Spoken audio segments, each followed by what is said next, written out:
جبکہ شمال میں افغانستان کے شمال مشرقی حصے سے لے کر جنوب مغرب میں بھارتی ریاست مہاراشٹرا تک پھیلی ہوئی تھی۔ وادی سندھ کے لوگ شہر اور بستیاں بساتے تھے، وہ پکی اور مضبوط رہائش گاہیں تعمیر کرتے تھے۔ ان کے مکانوں سے 2-2 3-3 منزلہ گھروں کے آثار بھی ملے ہیں۔ ان کے شہروں میں باقاعدہ سڑکیں اور بازاروں کے آثار بھی پائے جاتے ہیں۔ ان کے باشندوں کی زندگی و رواج اور عادات سانچے میں ڈلی ہوئی معلوم ہوتی ہے۔ یہ عجیب بات ہے، وادی سندھ کے وہ آثار جو سب سے زیادہ گہرائی میں ہیں، سب سے زیادہ ترقی کا پتہ دیتے ہیں۔ یعنی جب یہاں کے شہر پہلے بنے تب یہاں کی تہذیب اپنے عروج پر پہنچ چکی تھی اور بعد میں اسے زوال آتا رہا۔ وادی سندھ کی تہذیب ارض پاکستان کی قبل از تاریخ دور کی سب سے شاندار چیز ہے۔ اس تہذیب کی بہت سی خصوصیات ایسی ہیں جو صرف اس کے ساتھ مخصوص ہیں۔ ماضی میں اس تہذیب کے بارے میں ماہرین کی رائے تھی کہ یہ مغربی ایشیائی سرزمین سے لائی گئی تھی، لیکن 1950 میں ڈاکٹر F.A. خان نے کوٹ ڈیجی کی کھدائی کی، اس سے نئی چیزیں سامنے آئیں اور پرانے خیالات میں تبدیلی واقع ہوئی۔ کوٹ ڈیجی میں ہڑپا کے پختہ دور سے بہت پہلے کے مدفون آبادی ملی۔ اس کی تہذیب کے زمانے کا تعین ریڈیو کاربن کے ذریعے کیا گیا تو پتہ چلا کہ یہ آبادی ہڑپا سے بھی 800 سال پرانی ثقافت ہے۔ اس کے بعد پے در پے کھدائیاں ہوئیں، جس سے یہ بات ثابت ہو چکی ہے کہ اس تہذیب کا آغاز اسی زمین سے ہوا۔ یہ مقامی سماج کے ارتقاء کا لازمی نتیجہ تھی اور بیرونی اثرات جو بھی تھے وہ ثانوی اور کم اہم تھے۔ اس تہذیب کا پختہ زمانہ تو 2500 قبل مسیح سے لے کر 1700 قبل مسیح ہے، لیکن در حقیقت اس کا تسلسل 3800 قبل مسیح تک نظر آتا ہے۔ اس کا دائرہ اثر شمال میں شمالی افغانستان کے علاقے بدخشاں سے لے کر جنوب میں ساحل سمندر تک ہے، جہاں یہ بلوچستان کے ساحل سے لے کر کاٹھیا واڑ تک محیط ہے۔ پرانی کھدائیوں میں اس تہذیب سے وابستہ شہر اور قصبوں کی تعداد 42 کے قریب تھی، اب اس کی تعداد میں سینکڑوں کا اضافہ ہو چکا ہے۔ صرف چولستان میں ڈاکٹر رفیق مغل نے 363 مدفون بستیاں ڈھونڈی ہیں جن کا تعلق اسی تہذیب سے ہے۔ اس کے علاوہ سرائے کھولا، جنگ، بٹھیال، وادی سوات میں گالا گئی، وادی گومل میں کے کئی مقامات، بلوچستان کے علاقے کھچی کے علاقے میں مہر گڑھ میں اس تہذیب کے اثرات ملے ہیں۔ بھارت میں دریائے گگر، ہاکڑا اور اس کے معاون دریاؤں کے طاس کے علاقے سے بھی ان کے آثار ملے ہیں۔ اس میں راجپوتانہ، مشرقی پنجاب اور ہریانہ کے صوبے شامل ہیں۔ یہاں جن مقامات سے اس تہذیب کے آثار ملے ہیں ان میں کالی بنگن، سسوال، بانے والی منڈا اور دوسری بہت سی جگہیں شامل ہیں۔ ساحل کے قریب لوتھل اور رنگ پور بڑے شہر تھے۔ ان کے علاوہ چھوٹی بستیاں بہت زیادہ ہیں۔ بڑے شہروں کی موجودگی اس بات کا ثبوت ہے کہ آبادی وسیع تھی۔ شہروں میں تو تھی ہی، دیہات میں بھی بہت آبادی تھی جو وافر مقدار میں اجناس اپنی مقامی ضرورتوں سے زائد پیدا کر رہی تھی تاکہ یہ اجناس شہروں کو بھیجی جا سکیں۔ ملک کے طول و عرض میں پختہ اینٹوں کا کثرت سے استعمال اس بات کا ثبوت ہے کہ وسیع جنگلات تھے۔ برتن اور مہروں پر جانوروں کی شکلیں اور دفینوں پر ان کی ہڈیاں جانوروں کی کثرت سے موجودگی اور دوسرے لفظوں میں جنگلوں کی کثرت کا ثبوت ہیں۔ جانوروں میں گینڈے، شیر، دریائی بھینس اور ہاتھی کثیر تعداد میں تھے۔ ان کے علاوہ گھڑیال کا ثبوت ملا ہے۔ ریچھ کی بعض نسلیں، بندر، گلہری اور طوطا بھی ملا ہے۔ بارہ سنگا اور ہرن بھی ملے ہیں۔ اس تہذیب کے نمایاں شہر موہنجو داڑو، ہڑپا کے علاوہ چنہودڑو، ستکگندڑو، بالاکوٹ، سوتکا، کوہ دم، مزینہ دم، سیاہ دم، جائی، علی مراد، گنویری والا اور متعدد شہر شامل ہیں۔ ان تمام علاقوں میں پھیلا وسیع رقبہ جسے اب ماہرین آثار عظیم تر وادی سندھ کہتے ہیں، ثقافتی لحاظ سے آپس میں مکمل یکسانی رکھتا ہے۔ ان کے برتن جو مٹی سے بنے تھے بالکل ایک جیسے ہیں، جو تھوک پیداوار کا نتیجہ ہیں۔ مکانات باقاعدہ نقشوں اور پختہ اینٹوں سے بنے تھے۔ ان کی مہریں خاص قسم کی کھدی ہوئی اشیاء سے مزین تھیں اور رسم الخط سب جگہ ایک ہی تھا۔ اوزان اور پیمائش کا ایک ہی معیاری نظام ہر جگہ رائج تھا۔ ماہرین عموماً وادی سندھ کی تہذیب کے لیے سلطنت کا لفظ استعمال کرنے سے گریز کرتے ہیں، لیکن شاید پگٹ اور ویلر نے سرسری طور پر انڈس امپائر کا لفظ استعمال کیا ہے، جبکہ اکثر ماہرین کا ماننا ہے اسے ایک سلطنت نہیں سمجھا جا سکتا ہے۔ لیکن بعض بنیادی حقائق ایسے ہیں جن کی کوئی ابھی تک دوسری تشریح ممکن نہیں ہو سکی۔ وادی سندھ کی صنعتی پیداوار کی زبردست یکسانی اس خیال کی گنجائش ضرور پیدا کرتی ہے کہ ایک طاقتور مرکزی حکومت موجود تھی جو سارے علاقے کو کنٹرول کر رہی تھی۔ اس کے علاوہ پیداوار اور تقسیم کا ایک مربوط ایک مسوت سلسلہ تھا جس کو وہ کنٹرول کرتی تھی۔ اس کا یقیناً ایک محصول چنگی اور شاہراہوں کی حفاظت کا مربوط نظام تھا۔ ہڑپہ اور موہنجو داڑو ہم عصر شہر تھے جو یقیناً جڑواں دارالحکومت تھے۔ ان دونوں شہروں کے اندر بلند و بالا قلعے تھے جو باقی ماندہ آبادی پر غالب نظر آتے تھے، اس لیے قیاس آرائی کی گنجائش تھی کہ یہ مرکزی حکومت کے دارالحکومت تھے۔ ملک کے طول و عرض میں مصنوعات اور دستکاریوں کی زبردست یکسانی صرف مرکزی حکومت کے سخت قوانین کا نتیجہ نہ تھی، بلکہ سماج کے تجارتی قوانین بھی جنہیں مذہبی رنگ حاصل تھا یقیناً بہت سخت ہوں گے، جن پر حروف بحروف عمل ہوتا تھا۔ ہر علاقے میں اذان یکساں تھے، کانسی کی کلہاڑی کی بناوٹ اور بالے کی شکل ایک سی تھی، اینٹوں کا سائز، مکانوں کا نقشہ، بڑی گلیوں کی ترتیب، الغرض پورے شہر کی ٹاؤن پلاننگ ایک سی تھی۔ اس پر مستزاد یہ کہ صدیوں تک پرانی عمارتوں پر نئی عمارتیں ہو بہو ویسی کی ویسی بنتی رہیں۔ ایک گھر کی خارجی چار دیواری کئی صدیوں تک نہیں بدلی تھی۔ اس کا مطلب ہے حکمران اور محکوم دونوں طبقات تبدیلی کی ضرورت محسوس نہیں کرتے تھے۔ کاریگر لوگ ذات پات کے بندھنوں میں جکڑے ہوئے نسل در نسل ایک ہی کام کرتے چلے آ رہے تھے، اور کچھ ایسا ہی حال اونچے طبقات کا تھا۔ وادی سندھ کی یکسانی زمان اور مکان میں ایک جیسی شدت تھی۔ ایک طرف یہ بلوچستان سے لے کر پنجاب اور خیبر پختون تک یکساں ہے، دوسری طرف 1300 سال کے عرصے پر محیط جب تک یہ تہذیب زندہ رہی اس کی تفصیلات میں فرق نہیں آیا۔ موہنجو داڑو میں کل 9 رہائشی پرتیں نکالی گئیں، ان میں کئی جگہ سیلاب کی تباہ کاریوں کا ثبوت ملتا ہے، لیکن ان متفرق ادوار کی مادی ثقافت میں ذرا فرق نہیں ملتا۔ نہ زبان بدلی نہ رسم الخط۔ ایک ایسی زمین پر جس میں زبان نے متعدد شکلیں اختیار کی ہیں اور رسم الخط بار بار یکسر تبدیل ہوا ہے، اس میں ایک ہی رسم الخط کا تسلسل اس کے ٹھہراؤ کا بڑا ثبوت ہے۔ ایک طرف تو ان کے عقاد اور سمیر سے تعلقات تھے، دوسری طرف 1300 سال تک انہوں نے عقاد اور سمیر سے بدلتے ہوئے صنعتی طریقوں سے کچھ نہیں سیکھا۔ اس کا مطلب ہے کہ ٹھہراؤ کی وجوہات اندرونی اور بہت مضبوط تھیں اور بیرونی اثرات کمزور تھے۔ کوسمبی مزید کہتے ہیں کہ اس تہذیب میں پھیلاؤ کا فقدان تھا، یعنی دریائے سندھ اور اس کے معاون دریاؤں کے کنارے شہر آباد تھے، باقی تمام آبادی چھوٹے چھوٹے گاؤں پر مشتمل تھی، اور یہ تہذیب وادی گنگو جمن اور خانقاہ دکن کی طرف نہیں گئی۔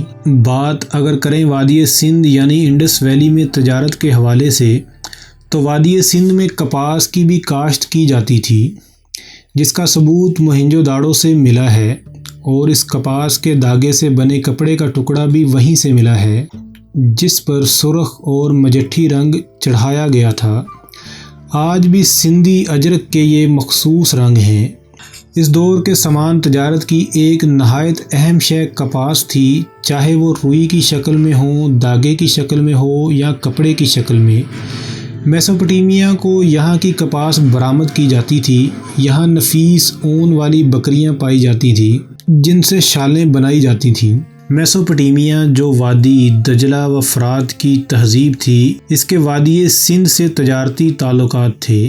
فنون دستکاریوں کا تبادلہ ہوتا تھا۔ اس کے نتیجے میں وادی سندھ کی تہذیب کے اثرات جمدت نظر کے زمانے کی تصویروں میں نظر آتے ہیں۔ مثلاً ایک جگہ بیل کے جسم پر ہاتھی کی سونڈ لگی ہے، یہ خالص وادی سندھ کی تصویر ہے۔ تانبا بلوچستان اور راجستھان سے حاصل کیا جاتا تھا اور کلی یعنی ٹن مقامی چیز نہیں تھی، یہ یقیناً برآمد کی جاتی ہوگی۔ سونے اور چاندی کے زیورات استعمال ہوتے تھے، چاندی کے کچھ برتن بھی ملے ہیں۔ خیال کیا جاتا ہے کہ سونا میسور، قندھار اور ایرانی شہروں سے درآمد کیا جاتا تھا اور چاندی اجمیر اور جنوبی ہند میں سکے کے ساتھ مدغم تھی، اور افغانستان و ایران میں تو وافر تھی جہاں سے یہ درآمد ہوتی ہوگی۔ لاجورد، یشب و یاقوت بھی زیوروں میں استعمال ہوتے تھے۔ لاجورد بدخشاں افغانستان میں عام تھا۔ بدخشاں کا علاقہ سندھ کی تہذیب کے دائرے میں تھا اور وہاں سے یہ پتھر لا کر ان کے زیورات بنائے جاتے تھے۔ چنہودڑوں میں لاجورد خام شکل میں ملا ہے جس سے منکے بنائے جاتے تھے۔ زمرد شاید خراسان ایران سے لایا جاتا تھا اور یشب ترکستان یا برما سے درآمد ہوتا تھا۔ یشب مقامی پتھر نہ تھا۔ موہنجو داڑو سے ایک یشب کی 4.5 انچ کی پیالی ملی ہے، ہو سکتا ہے یہ چین سے آتا ہو جہاں اس کے برتن بنانے کا رواج تھا۔ یاقوت ہیراپور الہ آباد بھارت سے آتا تھا، یہ جگہ دریائے سندھ سے 400 میل دور ہے اور سنگ مرمر مقامی چیز تھا۔ وادی سندھ سے جو چیزیں میسوپوٹیمیا جاتی تھیں ان میں تانبا، ہاتھی دانت، بندر، موتی شامل تھے۔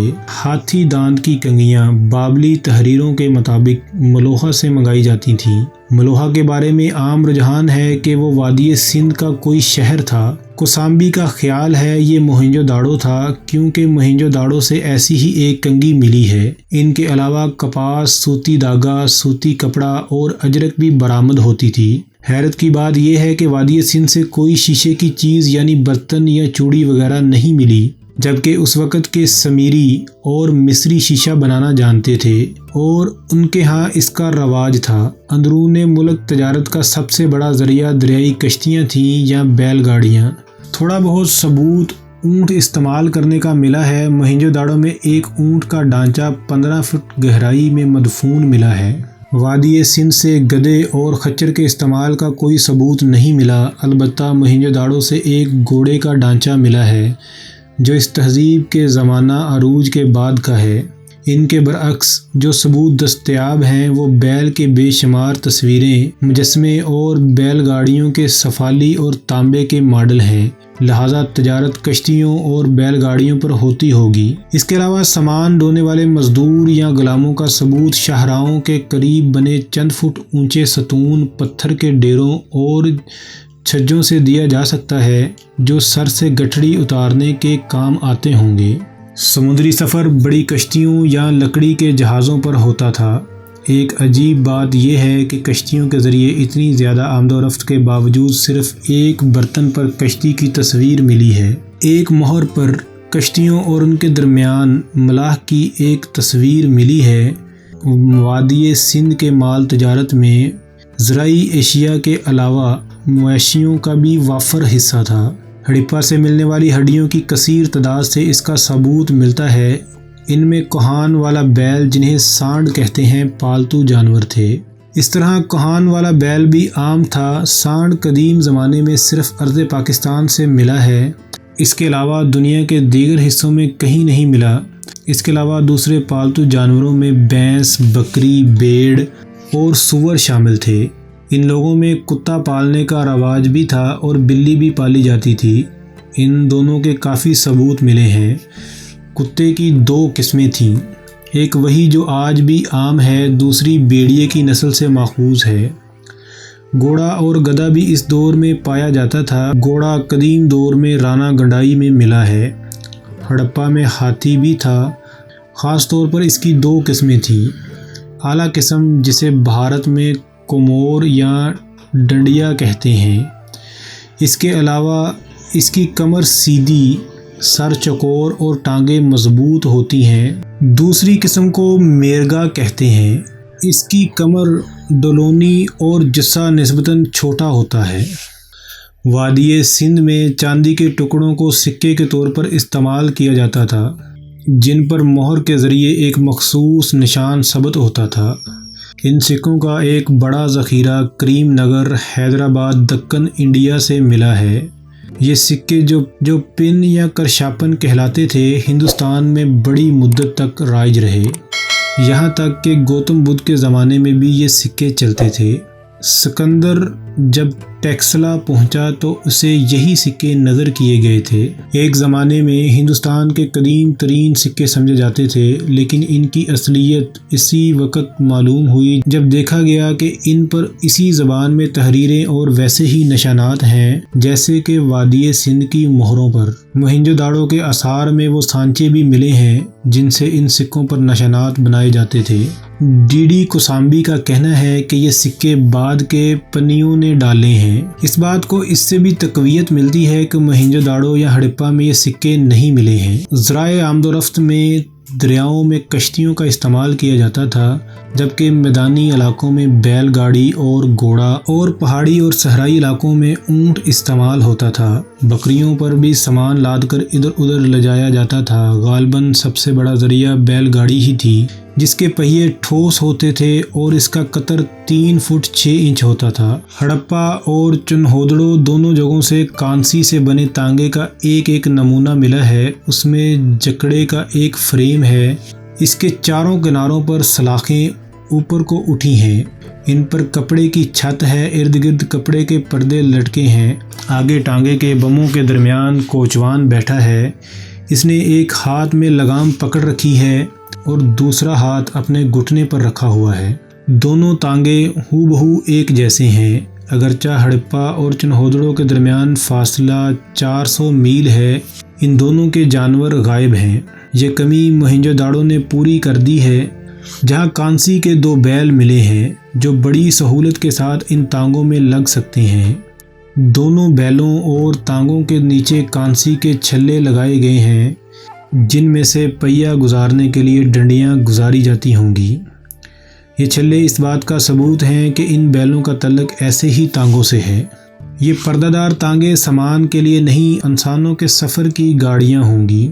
ہڑپہ وادی سوات، بدخشاں، وادی گومل، دابر کوٹ، آمری، نال ستکگین اور موہنجو داڑو رنگپور، لوتھل اور کالی بیگن وسیع علاقے میں تجارتی سامان کی نقل و حرکت کا بڑا ذریعہ پنجاب اور سندھ کا دریائی نظام تھا۔ باقی ماندہ علاقوں میں سامان جانوروں پر ڈھویا جاتا تھا یا مزدوروں کے قافلے پیدل جاتے ہوں گے۔ یہ سامان دروں کے راستے ایران، افغانستان، شام اور عراق جاتا ہوگا، جبکہ سمندر کا راستہ بھی استعمال ہوتا ہوگا۔ کیونکہ ملک کا بنیادی نظام رسل و رسائل دریاؤں پر مبنی تھا، لہٰذا ملاحوں کی کثرت تھی اور وہ ساحلی سمندر پر عبور رکھتے تھے۔ وادی سندھ کی مشہور بندرگاہوں میں ستکاگن-دڑو، بالا کوٹ اور سوتکا زیادہ معروف ہیں۔ وادی سندھ کی تہذیب میں وزن اور پیمائش کا ایک صحت کے ساتھ طے شدہ نظام تھا، جو علاقے کے طول و عرض میں رائج تھا۔ مختلف اوزان کے لاتعداد باٹ مختلف شہروں سے کھود کر نکالے گئے ہیں۔ ہڑپہ، موہنجو داڑو، چنہودڑو، میہی اور ستکاگن-دڑو جیسے شہروں سے باٹ ملے ہیں جو وزن کے ایک متعین اور سخت گیر نظام کی ترجمانی کرتے ہیں۔ یہ اوزان تمام شہروں سے باری تعداد میں ملے ہیں۔ بعض جگہ یہ نیم تیار حالت میں تھے، جس سے ظاہر ہوتا ہے کہ ہر جگہ مقامی طور پر یہ تیار کیے جاتے تھے، مگر معیاری اوزان سے سرم و انحراف نہیں ہوتا تھا۔ یہ باٹ مختلف اقسام کے پتھروں سے تراشے جاتے تھے۔ نہایت چھوٹے باٹ بھی ملے ہیں جو سناروں کے کام آتے ہوں گے۔ عموماً ترازو کی ڈنڈی اور دونوں پلڑے لکڑی کے ہوتے تھے جو دھاگے سے بندھے ہوئے ہوتے ہوں گے۔ یہی وجہ ہے ترازو کی زیادہ باقیات نہیں ملی۔ بعض صورتوں میں ڈنڈیاں تانبے اور اس کے علاوہ پختہ مٹی کے بنے ہوتے تھے۔ ان میں سے کچھ نمونے محفوظ ملے ہیں۔ موہنجو داڑو سے 7 اوزان ایسے ملے ہیں جو معیاری اوزان سے بالکل مختلف ہیں۔ ان کا ایک اپنا اندرونی تناسب ہے، لیکن اور کہیں سے دستیاب نہ ہونے کے باعث انہیں غیر ملکی سمجھ کر نظر انداز کیا جا سکتا ہے۔ اوزان کی طرح پیمائش کا بھی ایک صحت کے ساتھ طے شدہ نظام تھا۔ موئنجو داڑو سے گونگے سے بنایا گیا ایک پیمانہ ملا ہے جو ذرا سا ٹوٹا ہوا ہے، اس پر برابری کے نشانات لگے ہیں۔ ہر حصہ 11.32 انچ یا 33 سینٹی میٹر کے برابر ہے۔ ہڑپا سے تانبے کی ایک سلاخ ملی ہے جس پر نشانات لگے ہوئے ہیں، اس میں ہر اکائی 0.467 انچ کی ہے۔ اس سے معلوم ہوتا ہے یہ دوسرا پیمانہ تھا۔ یہ دونوں پیمانے جن میں سے ایک ہاتھ اور پاؤں کے حوالے سے پہچانا جاتا ہوگا، غالباً یہ دونوں بیک وقت رہے ہوں گے، البتہ ان کا دائرہ اطلاق الگ الگ ہوں گے۔ کچھ بھی ہو، ان اوزان پیمائش کی تفصیل اور صحت سے اندازہ ہوتا ہے کہ ملک میں جیومیٹری کا علم کافی ترقی کر چکا تھا اور اس کی تعلیم کا بھی کوئی نہ کوئی سلسلہ موجود تھا۔ اگرچہ وادی سندھ کی تہذیب تجارتی و صنعت سے وابستہ متوسط طبقے کو ثابت کرتی ہے، لیکن سندھ سلطنت کی بنیادی معیشت لازماً زرعی تھی۔ بڑی اجناس گندم اور جوار تھیں۔ گندم پتھر کے کھرل میں پتھر ہی کے موصل سے پیسی جاتی تھی اور جو لکڑی کی اوکھلی میں لکڑی ہی کے موصل سے جڑے جاتے تھے۔ مٹر، خربوزے اور تل بھی ہوتے تھے کیونکہ ان کے بیج ہڑپا سے ملے ہیں۔ موئنجو داڑو میں کچھ پتھر کی کھجوریں اور پتھراہی گٹھلیاں ملی ہیں۔ برتنوں پر بنے درختوں میں کھجور کا درخت، ناریل کا پھل، انار اور کیلا دکھائی دیتا ہے۔ موئنجو داڑو سے تانبے اور چاندی کی اشیاء کے ساتھ سوتی کپڑے کا ٹکڑا بھی ملا ہے۔ موئنجو داڑو سے پٹسن کا ریشہ بھی ملا ہے، لہٰذا پٹسن کی رسیاں اور بوریاں عام استعمال ہوتی تھیں۔ ایک جگہ مچھلی پکڑنے کا کانٹا اور اس کے ساتھ پٹسن کا ریشہ لپٹا ہوا تھا۔ وادی سندھ کے جانوروں میں کتے، بیل، گائیں اور بھینس عام پالے جاتے تھے۔ بعض جگہوں پر سور کی ہڈیاں بھی ملی ہیں اور اس کے علاوہ گھوڑے بھی، گدھے اور کھچر کو بھی شامل سمجھنا چاہیے۔ چنہودڑوں سے ایک اینٹ ملی ہے جس پر بلی کے پاؤں کے نشانات ہیں اور اس کے پیچھے قدرے ایک کتے کے پاؤں کے نشانات ہیں۔ یہ دونوں آگے پیچھے بھاگ رہے تھے جب کچی اینٹ پر ان کے پاؤں آئے تو دونوں کے دباؤ اور زاویوں سے ان کی رفتار کا تخمینہ لگایا جا سکتا ہے۔ بلی یقیناً پالی جاتی ہوگی کیونکہ اناج کے وسیع ذخیروں کو چوہوں سے بچانا ضروری تھا۔ دوسرے جانوروں یا پرندوں کے وجود کے جو ثبوت ملے ہیں ان میں خرگوش، بندر، فاختہ، طوطے وغیرہ شامل ہیں۔ چھوٹے چھوٹے مٹی کے پنجرے ملے ہیں جن سے ظاہر ہوتا ہے چھنکارنے والے جینگر اور دوسرے موسیقار کیڑے پالے جاتے تھے جیسا کہ چین میں رواج تھا۔ جنگلی جانوروں میں سانڈ، بائسن، گینڈے، شیر۔ کچھ مورخین کا خیال ہے انڈس ویلی کی تہذیب اس زمانے میں باندھے گئے ڈیم کی ناپختگی کی وجہ سے برباد ہوئی، جبکہ کچھ یہ بھی قیاس کرتے ہیں کہ چونکہ یہ تہذیب دریا کے کنارے ہی آباد تھی اور ان کا خوراک کا زیادہ تر انحصار زراعت پر مشتمل تھا، تو دریا کے رخ بدلنے کی وجہ سے ان کو سوکھے کا سامنا کرنا پڑا جو کہ بعد ازاں قحط میں بدل گیا۔ نیز یہ بھی ایک اندازہ پیش کیا گیا ہے کہ انڈس ویلی تہذیب کے لوگ نقل مکانی پہ خاص یقین نہ رکھتے تھے اور قحط کی صورت میں وہیں موجود رہے اور اس طرح تباہی کا شکار ہوئے۔ دوستو، یہ تھی وادی سندھ یعنی انڈس ویلی کی داستان۔ کمنٹ سیکشن میں لازمی بتائیے گا کہ آپ کو یہ داستان کیسی لگی۔ اگر آپ کو یہ داستان اچھی لگی تو اسے اپنے دوستوں کے ساتھ شیئر کرنا مت بھولیے گا اور ویڈیو کو لائک بھی کیجیے گا، اور اگر آپ نے ابھی تک چینل ہمارا سبسکرائب نہیں کیا تو اسے لازمی سبسکرائب کیجیے گا تاکہ ہماری نئی آنے والی ویڈیو آپ تک بآسانی پہنچ سکے۔ اس کے ساتھ ہی اجازت چاہوں گا۔ اپنا اور اپنے پیاروں کا خیال رکھیے گا اور اپنی دعاؤں میں مجھے یاد رکھیے گا۔ اللہ حافظ۔